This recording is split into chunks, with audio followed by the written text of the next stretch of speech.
ಕರ್ತನಲ್ಲಿ ಪ್ರೀತಿಯುಳ್ಳ ದೇವಜನರೇ, ನಮ್ಮ ಕರ್ತನಾದ ಯೇಸು ಕ್ರಿಸ್ತನ ಅತ್ಯಧಿಕವಾದ ಕೃಪೆಯ ಸಮಾಧಾನವು ಈ ಮುಂಜಾನೆ ತಮಗೂ ತಮ್ಮ ಕುಟುಂಬದವರೆಲ್ಲರಿಗೂ ಹೆಚ್ಚಾಗಿ ಉಂಟಾಗಲಿ. ಹೃದಯಂಗಮ ಮಾತೆನ್ನುವ ಈ ವಾಕ್ಯದ ಸರಣಿಯಲ್ಲಿ ಈ ತಿಂಗಳು ನಾವು ಪಾಪಕ್ಷಮಾಪಣೆಯ ನಿಶ್ಚಯ, ಪಾಪಕ್ಷಮಾಪಣೆಯ ಭರವಸೆ ಮತ್ತು ಪಾಪಕ್ಷಮಾಪಣೆಗಾಗಿ ಪ್ರಾರ್ಥನೆಗಳ ಆಧರಿಸಿದ ವಾಕ್ಯಗಳನ್ನ ನಾವು ಧ್ಯಾನಿಸ್ತಿರುವಲ್ಲಿ ಈ ದಿನ ನಾವು ಧ್ಯಾನಿಸುವಂಥ ದೇವರ ವಾಕ್ಯದ ಭಾಗವು ಯೆಶಾಯನ ಪ್ರವಾದನೆಯ ಗ್ರಂಥ 1ನೇ ಅಧ್ಯಾಯ 18-20 ವಚನಗಳು. ಯೆಶಾಯನ ಪ್ರವಾದನೆ ಗ್ರಂಥ 1ನೇ ಅಧ್ಯಾಯ 18-20 ವಚನಗಳು. ಬನ್ನಿರಿ ವಾದಿಸುವ ಎಂದು ಯೆಹೋವನು ಅನ್ನುತ್ತಾನೆ. ನಿಮ್ಮ ಪಾಪಗಳು ಕಡು ಕೆಂಪಾಗಿದ್ದರೂ ಹಿಮದ ಹಾಗೆ ಬಿಳುಪಾಗುವವು, ಕಿರುಮಂಜಿ ಬಣ್ಣವಾಗಿದ್ದರೂ ಉಣ್ಣೆಯಂತೆ ಬೆಳ್ಳಗಾಗುವವು. ನೀವು ಒಪ್ಪಿ ವಿಧೇಯರಾದರೆ ದೇಶದ ಮೇಲನ್ನು ಅನುಭವಿಸುವಿರಿ, ಒಪ್ಪದೆ ತಿರುಗಿ ಬಿದ್ದರೆ ಕತ್ತಿಯ ಬಾಯಿಗೆ ತುತ್ತಾಗುವಿರಿ. ಈ ಮಾತು ಯೆಹೋವನೇ ನುಡಿದದ್ದು. ಈ ವಾಕ್ಯಗಳನ್ನ ಗ್ರಹಿಸೋದಕ್ಕೆ ನಾವು ಶಕ್ತರಾಗುವಂತೆ ದೇವರು ತಾನೇ ನಮ್ಮ ಮನೋನೇತ್ರಗಳನ್ನ ಬೆಳಗಿಸಿ ತನ್ನ ಜ್ಞಾನೋಳ ಆತ್ಮ ನಮಗೆ ಅನುಗ್ರಹಿಸಲಿ. ಶ್ರೇಷ್ಠ ಬೋಧಕನಾಗಿರುವಂಥ ಪರಿಶುದ್ಧಾತ್ಮನಾದ ಕರ್ತನು ನಮಗೆ ವಾಕ್ಯಗಳನ್ನ ಬೋಧಿಸಿ ದಿನದಿಂದ ದಿನಕ್ಕೆ ನಮಗೆ ದೇವರ ವಾಕ್ಯದ ಅರಿವನ್ನು ಹೆಚ್ಚಿಸಲಿ. ನಾವು ಓದಿದ ಈ ದಿನದ ವಾಕ್ಯದಲ್ಲಿ ಪ್ರವಾದಿಯಾದ ಯೆಶಾಯನು ದೇವರನ್ನ ಪ್ರತಿನಿಧಿಸಿ ಮಾತನಾಡಿದ ಮಾತಿನ ಹಾಗೆ ಈ ವಾಕ್ಯವು ಬರೆಯಲ್ಪಟ್ಟದೆ. ದೇವರ ಪರವಾಗಿ ಮಾತನಾಡಿದ ಮಾತು. ಕಾರಣ, ಆತನು ಆರಂಭದಲ್ಲಿ ಹೀಗೆ ಬರೀತಾನೆ, ಬನ್ನಿರಿ ವಾದಿಸುವ ಯೆಹೋವನು ಅನ್ನುತ್ತಾನೆ. ನಿಮ್ಮ ಪಾಪಗಳು ಕಡು ಕೆಂಪಾಗಿದ್ದರೂ ಹಿಮದ ಹಾಗೆ ಬಿಳುಪಾಗುವು, ಕಿರುಮಂಜಿ ಬಣ್ಣವಾಗಿದ್ದರೂ ಉಣ್ಣೆಯಂತೆ ಬೆಳ್ಳಗಾಗುವವು. ಹಾಗಾದರೆ ದೇವರು ಹೇಳಿದ ಮಾತನ್ನ ಪ್ರವಾದಿಯು ತೆಗೆದುಕೊಂಡು ಜನರ ಮುಂದೆ ಹೇಳುತ್ತಿರುವ ವಿಧದಲ್ಲಿ ಈ ಮಾತು ಬರೆಯಲಾಗಿದೆ. ಬನ್ನಿರಿ ವಾದಿಸುವ. ದೇವರು ಒಂದು ವಾದಕ್ಕೆ ಕರೀತಾನೆ. ಯಾವುದದು ವಾದ? ನಮ್ಮ ಪಾಪ ಕಡು ಕೆಂಪಾಗಿದ್ದರು ದೇವರು ಅದನ್ನು ಹಿಮದ ಹಾಗೆ ಮಾಡ್ತಾನಂತೆ. ಮತ್ತು ಕಿರುಮಂಜಿ ಬಣ್ಣ ಎಂಬುದಾಗಿ ಇಲ್ಲಿ ಬರ್ತದೆ. ಮುಂದೆ ಅದನ್ನು ನೋಡೋಣ. ಆ ವಿಧದಲ್ಲಿ ಅದು ಕೆಂಪಾಗಿದ್ದರು ಅದನ್ನು ಉಣ್ಣೆಯಂತೆ ಆತನು ಬೆಳ್ಳಗೆ ಮಾಡ್ತಾನೆ. ಇದನ್ನು ಹೇಳಿ 19ನೇ ವಚನ ಮತ್ತು 20ನೇ ವಚನದಲ್ಲಿ ಆತನು ಹೇಳುವಂಥ ಮಾತು ಹೀಗಿದೆ. ಯಾರು ಈ ಕರೆಗೆ ಒಪ್ಪಿ ವಿಧೇಯರಾಗ್ತಾರೋ, ದೇವರ ಬಳಿಗೆ ಬಂದು ಪರಿಶುದ್ಧತೆಯನ್ನು ಪಡ್ಕೊಳ್ತಾರೋ, ಅವರಿಗೆ ದೇಶದ ಮೇಲನ್ನು ಅನುಭವಿಸುವಂಥ ಕೃಪೆಯನ್ನು ದೇವರು, ವಾಗ್ದಾನವನ್ನು ದೇವರು ಮಾತನಾಡ್ತಾನೆ. 20ನೇ ವಚನದಲ್ಲಿ ಒಂದು ವೇಳೆ ದೇವ್ರ ವಿರುದ್ಧವಾಗಿ ತಿರುಗಿ ಬಿದ್ದರೆ ಅವರು ಕತ್ತಿಯ ಬಾಯಿಗೆ ತುತ್ತಾಗ್ತಾರೆ ಎನ್ನುವಂಥ ಆಪತ್ತನ್ನು ದೇವರು ಪ್ರವಾದಿಯ ಮುಖಾಂತರ ನುಡಿತಿದ್ದಾನೆ. ಇಲ್ಲಿ ಯೆಶಾಯನ ಪ್ರವಾದನೆಯ ಗ್ರಂಥದ ಆರಂಭವೇ ಒಂದು ವ್ಯತ್ಯಾಸವಾದ ಸಂಗತಿ. ಕಾರಣ, ನೇರವಾಗಿ ಪ್ರವಾದಿಯು ಅರಚಿಕೊಳ್ಳುವ ವಿಧದಲ್ಲಿ ದೇಶದ ಜನರ ದ್ರೋಹವನ್ನ ಆತನು ಎತ್ತಿ ಮಾತನಾಡ್ತಿದ್ದಾನೆ.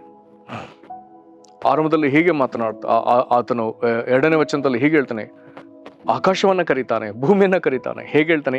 ಆಕಾಶ ಮಂಡಲವೇ ಆಲಿಸು, ಭೂಮಂಡಲವೇ ಕೇಳು. ಯೆಹೋವನು ಮಾತನಾಡ್ತಿದ್ದಾನೆ. ಏನಂತೆ?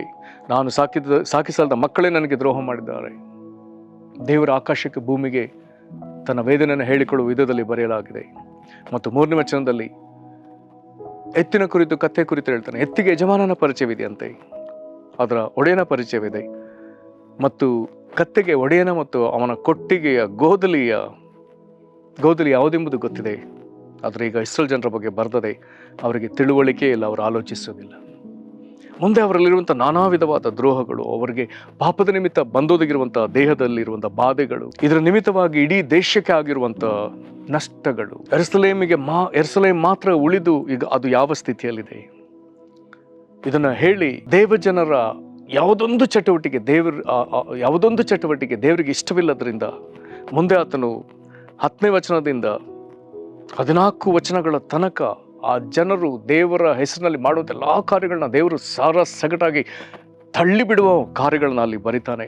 ಆದರೆ ಅವನ್ನ ಸಂಬೋಧಿಸಿ ಮಾತನಾಡುವಾಗ ಸೊದೋಮಿನ ಅಧಿಪತಿಗಳು, ಗೊಮೋರದ ಪ್ರಜೆಗಳೆಂಬುದಾಗಿ ಕರೀತಾನೆ. ವಿಪರೀತ ಪಾಪದಲ್ಲಿ ತುಂಬಿ ಪಾಪದಲ್ಲೇ ನಡೆಯುತ್ತಾ ಪಾಪದಲ್ಲೇ ಮುಳುಗಿ ಹೋಗಿದ್ದ ಈ ಸೊದೋಮ್ ಗೊಮೋರ ಪಟ್ಟಣವನ್ನು ದೇವರು ಸಹಿಸದೆ ಅದರ ಮೇಲೆ ಪರಲೋಕದಿಂದ ಅಗ್ನಿಗಂಧಕಗಳನ್ನು ಸುರಿಸಿ ಅದನ್ನು ಹಾಗೆ ಅಳಿಸಿಬಿಟ್ಟ. ಈಗಲೂ ಸೊದೋಮ್ ಗೊಮೋರ ಪಟ್ಟಣಕ್ಕೆ ಭೇಟಿ ಕೊಟ್ಟರೆ ಅಗ್ನಿಗಂಧಕಗಳು ಸುರಿದು ಆ ಪಟ್ಟಣವು ನಾಶವಾಗಿ ಅಲ್ಲಿ ಯಾವ ಬೆಳೆಗಳಿಲ್ಲದೆ ಅಲ್ಲಿ ಏನೂ ಮಾಡಲಾರದ ಸ್ಥಿತಿಯಲ್ಲಿ ಈಗಲೂ ಇರುವುದನ್ನು ಕಾಣಬಹುದು. ಹಾಗಾದರೆ ಇಸ್ರೇಲ್ ಜನರನ್ನ ದೇವರು ಆ ಪಟ್ಟಣಕ್ಕೆ ಹೋಲಿಕೆ ಮಾಡಿ ಕರೀತಾನೆ. ಇಲ್ಲಿ ದೇವರು ಯಾಕೆ ಕಡು ಕೆಂಪು ಕಿರುಮಂಜಿ ಬಣ್ಣ ಎಂಬುದಾಗಿ ಹೇಳ್ತಾನೆ ಎಂಬುದಾಗಿ ಹೇಳಿದ್ರೆ, ಇಲ್ಲಿ 15ನೇ ವಚನದಿಂದ ಕೆಲವಾರು ಸಂಗತಿಗಳನ್ನ ದೇವರು ಮಾತನಾಡ್ತಾನೆ. ಮೊದಲನೇ ಅಧ್ಯಾಯದ 15, 16, 17ರಲ್ಲಿ ಅಲ್ಲಿ ಹೀಗೆ ಬರ್ತದೆ, ನೀವು ನನ್ನ ಕಡೆಗೆ ಕೈ ಎತ್ತುವಾಗ ನಿಮ್ಮನ್ನು ನೋಡದಂತೆ ನನ್ನ ಕಣ್ಣುಗಳನ್ನು ಮರೆ ಮಾಡಿಕೊಳ್ಳುವೆನು. ಜನರು ದೇವರ ಕಡೆಗೆ ಕೈ ಎತ್ತಿ ಪ್ರಾರ್ಥಿಸಿದ್ರೆ ದೇವರಿಗೆ ನೋಡ್ಲಿಕ್ಕೆ ಇಷ್ಟ ಇಲ್ಲ. ಹೌದು, ನೀವು ಬಹು ಪ್ರಾರ್ಥನೆಗಳನ್ನು ಮಾಡಿದರೂ ನಾನು ಕೇಳೇನು, ಜನರು ಪ್ರಾರ್ಥನೆ ಮಾಡಿದ್ರೆ ಕೇಳಲ್ಲ.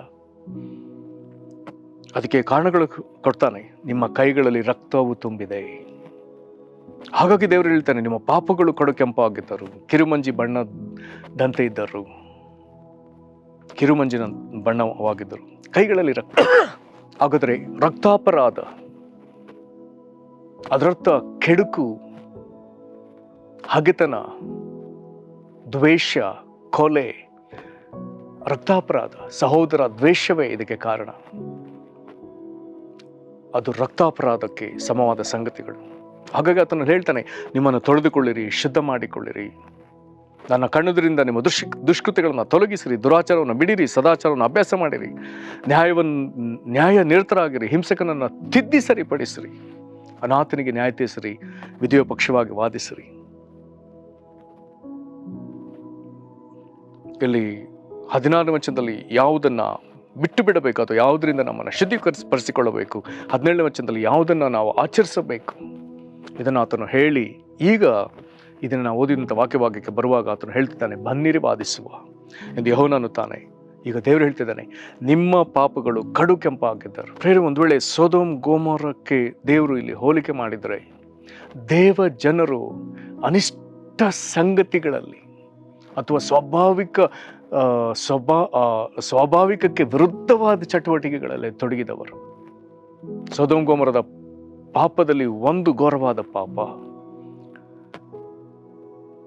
ಪುರುಷ ಮತ್ತು ಸ್ತ್ರೀ ಇವರು ಕುಟುಂಬವಾಗಿ ಒಂದಾಗಿ ಜೀವಿಸುವಂಥದ್ದನ್ನು ದೇವರು ನೇಮಿಸಿದ್ದಾನೆ. ಆದರೆ ಸೊದೋಮ್ ಗೋಮೋರದವರು ಅವರು ಸಲಿಂಗ ಕಾಮಿಗಳಾಗಿ ಜೀವಿಸಿದವರು. ದೇವರಿದನ್ನು ಒಪ್ಪೋದಿಲ್ಲ. ಇನ್ನು ಯಾವ ಅಪರಾಧಗಳಿತ್ತು? ಹಾಗಾದರೆ ಅವರನ್ನ, ದೇವಜನರನ್ನ ಈ ವಿಧದಲ್ಲಿ ಆತನು ದೇವರು ಕರೆದು ಮಾತನಾಡ್ತಿದ್ದಾನೆ. ಬಹಳ ಬೇಸರಗೊಂಡು ಪ್ರಾರ್ಥಿಸ್ತಿದ್ದಾನೆ. ಕೈಗಳಲ್ಲಿ ಅಪರಾಧ ಇರುವುದನ್ನು ಮಾತನಾಡ್ತಿದ್ದಾನೆ. ಹಾಗಾಗಿ ಬನ್ನಿರಿ ವಾದಿಸುವ. ಇಲ್ಲಿ ದೇವರು ಇಂಥವರನ್ನ ಈಗ ನನ್ನ ಕಡೆಗೆ ತಿರುಗಿರಿ ಎಂಬುದಾಗಿ ಹೇಳ್ತಿದ್ದಾನೆ. ಅವರ ತಿರುಗಿ ಬರುವಾಗ ದೇವರು ಮಾಡುವಂಥ ಕಾರ್ಯ ಅಲ್ಲಿ ಬರ್ತದೆ, ನಿಮ್ಮ ಪಾಪಗಳು ಕಡು ಕೆಂಪಾಗಿದ್ದರು. ಹಾಗಾದರೆ ಕಡು ಕೆಂಪಾದ ಒಂದು ಬಣ್ಣವಿದೆ, ಅದನ್ನು ದೇವರು ಹೇಳ್ತಿದ್ದಾನೆ, ಅದನ್ನು ಹಿಮದ ಹಾಗೆ ಬಿಳುಪು ಮಾಡ್ತಾನೆ. ನಂತರದಲ್ಲಿ ಕಿರುಮಂಜಿ ಬಣ್ಣವಾಗಿದ್ದರು, ಅದು ಉಣ್ಣೆಯಂತೆ ಬೆಳ್ಳಗಾಗುವುದು. ಇಲ್ಲಿ ಮೊದಲು ಬಣ್ಣವನ್ನು ಮಾತನಾಡ್ತಾನೆ, ಎರಡನೇದಾಗಿ ಆ ಬಣ್ಣ ಯಾವುದರಿಂದ ಆಯಿತೋ ಅದನ್ನು ಮಾತನಾಡ್ತಾನೆ. ಒಂದು ವೇಳೆ ಬಣ್ಣದ ಕುರಿತಾಗಿ ನೋಡುವಾಗ ಆ ಆಂಗ್ಲ ಭಾಷೆಯಲ್ಲಿ ಕಡು ಕೆಂಪಾದ ಬಣ್ಣವನ್ನು ಸ್ಕಾರ್ಲೆಟ್ ಎಂಬುದಾಗಿ ಕರೆಯಲಾಗಿದೆ. ಈ ಬಣ್ಣವನ್ನು ಹೇಗೆ ತಯಾರಿಸ್ತಾರೆ ಎಂಬುವಂಥದ್ದನ್ನು ಮುಂದುವರೆದು ಗಮನಿಸಿದ್ರೆ, ಇಲ್ಲಿ ಕಿರುಮಂಜಿ ಬಣ್ಣ ಎಂಬುದಾಗಿ ಬರೆದಿರುವಂಥ ಈ ಒಂದು ಪದಕ್ಕೆ ಸಮವಾದ ಪದ ಕೋಕಸ್ ಎಲಿಸಿಸ್ ಎನ್ನುವಂಥ ಒಂದು ಹೆಣ್ಣು ಹುಳುವಿದೆ. ಆ ಹುಳುವನ್ನು ಡ್ರೈ ಮಾಡಿ, ಅಂದರೆ ಅದನ್ನು ಒಣಗಿಸಿ, ನಂತರದಲ್ಲಿ ಅದರಿಂದ ಈ ಕೆಂಪು ಬಣ್ಣವನ್ನು ತೆಗಿತಾರೆ. ಅದನ್ನು ವಸ್ತ್ರಗಳ ಬಿಳಿ ಬಟ್ಟೆ ಅದು ಕೆಂಪು ಬಟ್ಟೆ ಆಗುವಂತೆ ಡೈ ಮಾಡುವುದಕ್ಕೆ ಅವರು ಈ ಹುಳುವಿನ ದೇಹದಿಂದ ಸಿಕ್ಕುವ ಬಣ್ಣವನ್ನು ಬಳಸ್ತಾರೆ. ಹಾಗಾಗಿ ಇಲ್ಲಿ ಬರ್ತದೆ, ನಿಮ್ಮ ಪಾಪಗಳು ಕಡು ಕೆಂಪಾಗಿದ್ರು, ಅಂದರೆ ಆ ವಿಧದಲ್ಲಿ ಕೆಂಪಾಗಿದ್ರು, ಅದನ್ನು ಹಿಮದಾಗೆ ಬೆಳ್ಳಗೆ ಮಾಡ್ತಾನೆ. ವಸ್ತ್ರಗಳನ್ನು ಡೈ ಮಾಡೋದಕ್ಕಾಗಿ ಬಳಸುವಂಥ ಈ ಕಿರುಮಂಜಿ, ಅಂದರೆ ಕೋಕಸ್ ಎಲಿಸಿಸ್ ಎನ್ನುವಂಥ ಈ ಒಂದು ಹುಳು, ಹೆಣ್ಣು ಹುಳು, ಈ ವಿಧದಲ್ಲಿ ಅದು ಇದ್ದರೂ ಸಹ ಅದನ್ನು ನಾನು ಉಣ್ಣೆಯಂತೆ ಬೆಳ್ಳಗೆ ಮಾಡ್ತೇನೆ. ದೇವರಲ್ಲಿ ಒಂದು ವಾದವನ್ನು ತರ್ತಿದ್ದಾನೆ.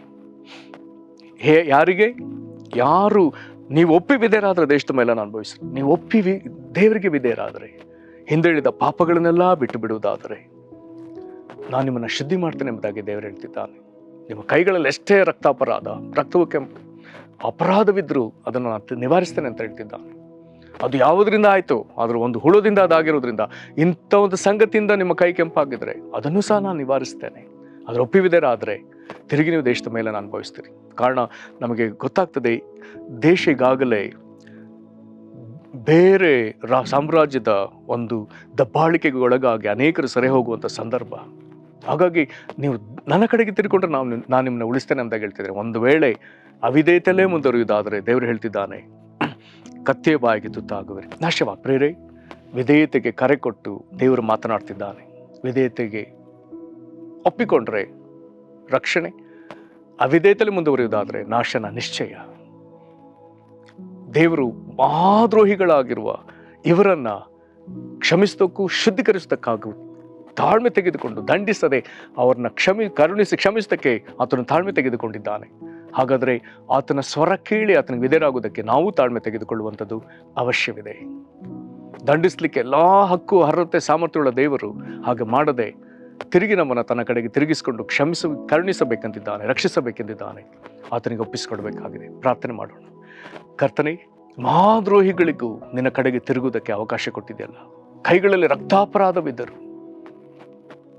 ಕರ್ತನೇ, ನಿನ್ನನ್ನು ಅರಿತ ಜನರು ನಿನಗೆ ವಿರುದ್ಧವಾಗಿ ನಡ್ಕೊಂಡು ತಾವು ಮಾಡ್ತಿರುತ್ತ ಯಾವೊಂದು ಸಂಗತಿ ನಿನಗೆ ಇಷ್ಟವಿಲ್ಲದಿದ್ರು ಅವರೂ ತಿರುಗಿಕೊಳ್ಳುವುದಕ್ಕೆ, ಯಾವುದನ್ನು ಬಿಡಬೇಕು, ಯಾವುದನ್ನು ಅಂಗೀಕರಿಸಬೇಕಿರುವಂಥ ಉಪದೇಶದೊಂದಿಗೆ ಅವರ ಕಡು ಕೆಂಪಾದ ಪಾಪವನ್ನು ಕರ್ತನೆ ನೀನು ಹಿಮದಂತೆ ಬೆಳುಪಾಗಿ ಮಾಡುವುದಕ್ಕೂ, ಕಿರುಮಂಜಿನಂತೆ ಇರುವಂಥ ಉಣ್ಣೆಯನ್ನು ಬಿಳುಪು ಮಾಡುವುದಕ್ಕೂ, ಬೆಳ್ಳಗೆ ಮಾಡುವುದಕ್ಕೂ ನೀನು ತೀರ್ಮಾನಿಸಿರುವಲ್ಲಿ ವಿಧೇಯರಿಗೆ ರಕ್ಷಣೆ, ಅವಿಧೇಯರಿಗೆ ನಾಶನವನ್ನು ನಿನ್ನ ಮುಂದಾಗಿ ತಿಳಿಸಿದೆಯಲ್ಲ. ಆದರೂ ವಿಧೇಯತೆಗೆ ಕರಿತಿದೆಯಲ್ಲ ಕರ್ತನೆ. ಈ ದಿನಗಳಲ್ಲಿ ನಮ್ಮಲ್ಲಿರುವಂಥ ಸಕಲ ಅವಿಧೇಯತೆ ನಾವು ಬಿಟ್ಟು ವಿಧೇಯತೆ ಕಡೆಗೆ ತಿರುಗುವುದಕ್ಕೆ ನಮ್ಮನ್ನು ಈ ಮುಂಜಾನೆ ಒಪ್ಪಿಸಿಕೊಡುತ್ತೇವೆ ಸ್ವಾಮಿ. ನಮ್ಮಲ್ಲಿ ನಿನಗೆ ವಿರುದ್ಧವಾಗಿ ದೇವರು ನಿನಗೆ ಕೋಪವನ್ನು ಎಬ್ಬಿಸುವಂಥ ಅಥವಾ ನಮ್ಮ ಕೈಗಳಲ್ಲಿ ರಕ್ತಾಪರಾಧ ಉಂಟು ಮಾಡುವಂಥ ಯಾವ ಪಾಪ ಅವಿಧೇಯತೆ ಇದೆಯೋ, ಯಾವ ಅಪರಾಧವಿದೆಯೋ ಅದನ್ನು ತೋರಿಸಿಕೊಡಪ್ಪ. ನಿನ್ನ ಮುಂದೆ ಯಥಾರ್ಥವಾಗಿ ಬಂದು ನಾವು ಕ್ಷಮೆ ಕೇಳ್ತೇವೆ, ನಿನ್ನ ಕಡೆಗೆ ನಾವು ತಿರುಗ್ತೇವೆ. ನಮ್ಮನ್ನು ದಯಮಾಡಿ ರಕ್ಷಿಸು, ನಾಶನವು ಬೇಡ. ನಿನ್ನ ದಯೆಗೆ ನಾವು ಪಾತ್ರವಾಗುವಂತೆ ನಮಗೆ ಕೃಪೆಯನ್ನು ಗ್ರಹಿಸು. ಯೇಸು ಕ್ರಿಸ್ತನ ಹೆಸರಲ್ಲಿ ಬೇಡ್ದೇವೆ ನಮ್ಮ ತಂದೆಯೇ, ಆಮೇನ್. ಕರ್ತನೆ ನಿಮ್ಮನ್ನು ಕನಿಕರಿಸಲಿ. ವಂದನೆಗಳು.